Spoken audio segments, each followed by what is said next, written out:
विधानसभा का शोर अब थम चुका है। सभी प्रत्याशी अब आराम फरमाते परिवार के साथ समय बिताते नजर आ रही है। हर पार्टी का प्रत्याशी अपनी अपनी जीत को लेकर आश्वस्त नजर आ रहा है। इस बीच कांग्रेस के प्रदेश अध्यक्ष गोविंद सिंह डोटासरा ने विश्वास जताया है कि राज्य में एक बार फिर कांग्रेस की पूर्ण बहुमत वाली सरकार बनेगी और इसके साथ ही उन्होंने कहा है कि राज्य में भाजपा का धार्मिक ध्रुवीकरण का एजेंडा विफल रहा है। बताया चले 25 नवंबर को हुए मतदान के बाद आगामी 3 दिसंबर को मतगणना होनी है, जिसके बाद राजस्थान में नई सरकार का गठन होगा। डोटासरा ने कहा, मतदान के बाद जो रुझान जनता राजनीतिक विश्लेषकों से आ रहे हैं, उन सब से एक ही बात निकल कर आ रही है कि राजस्थान में राज नहीं बल्कि रिवाज बदलेगा। कांग्रेस पार्टी राजस्थान में एक बार फिर पूरे बहुमत के साथ सत्ता में आएगी। उल्लेखनीय है कि राज्य में हर विधानसभा चुनाव में राज्य यानी सरकार बदलने का रिवाज है। इसी संदर्भ में डोटासरा ने दावा किया है कि इस बार राज नहीं रिवाज बदलेगा।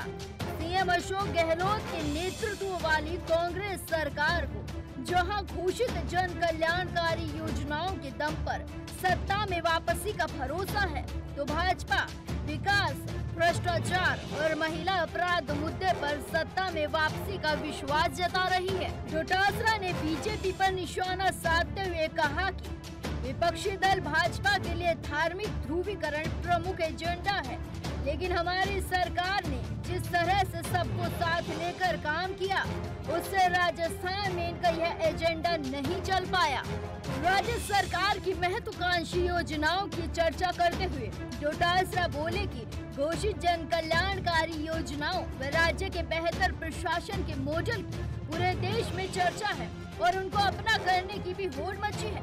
मालूम हो, चुनाव पूर्व कांग्रेस ने 7 गारंटियों का ऐलान किया था। इसमें परिवार की एक महिला को हर साल 10,000 रुपए और 500 रुपए में घरेलू गैस सिलेंडर देने की गारंटी दी गई है। हालांकि ऐसे ही कुछ गारंटी बीजेपी ने अपने घोषणा पत्र में भी जारी की है। मुकाबला बेहद ही दिलचस्प था, तो अब देखना यह होगा कि 3 तारीख को किसकी सरकार प्रचंड जीत से सत्ता में आती है और अपनी योजनाओं का डंका बजवाती है।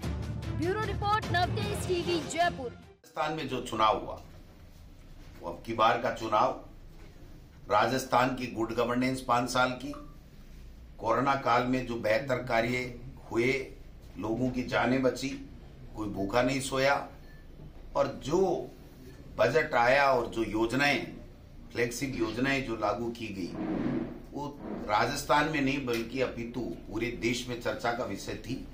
और राजस्थान का मॉडल गुड गवर्नेंस और जो योजनाएं थी उसका पूरे देश में चर्चा ही नहीं बल्कि उसको अंगीकार करने के लिए भी होड़ मची हुई है।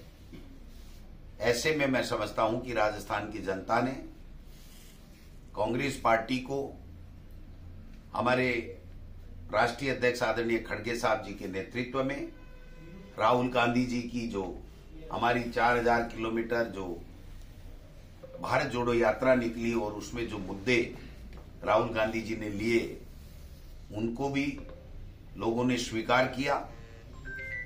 जो नफरत के बाजार में मोहब्बत की दुकान खोलने की जो बात थी, उसको भी लोगों ने बहुत दिल से लेकर के और अत्यधिक मतदान में उनको प्रेरित किया, उस बात ने भी। और हमारे राजस्थान के मुख्यमंत्री अशोक गहलोत जी ने जिस प्रकार की पहले 10 गारंटियां महंगाई राहत कैंप के द्वारा और फिर 7 गारंटियां जिस प्रकार से आगे वादा किया गया, जनता ने उस पर विश्वास किया है। 25 नवंबर को मतदान प्रक्रिया पूर्ण हो चुकी है और 3 दिसंबर को सभी पार्टियों के परिणाम आना बाकी है। तो सभी पार्टियां अपने अपने परिणामों को लेकर बेसब्री से इंतजार कर रही हैं और अपनी अपनी जीत का दावा भी कर रही हैं। कांग्रेस का कहना है कि वह शायद गारंटियों के आधार पर सत्ता में वापसी करेंगी, वहीं बीजेपी का कहना है कि वह धार्मिक ध्रुवीकरण के आधार पर सत्ता में वापसी करेंगी। देखने वाली बात यह होगी कौन सी पार्टी सत्ता में आती है और कौन सी पार्टी की विदाई होती है। कैमरा पर्सन राकेश गुप्ता के साथ मैं प्रियंका शर्मा, नवतेज टीवी।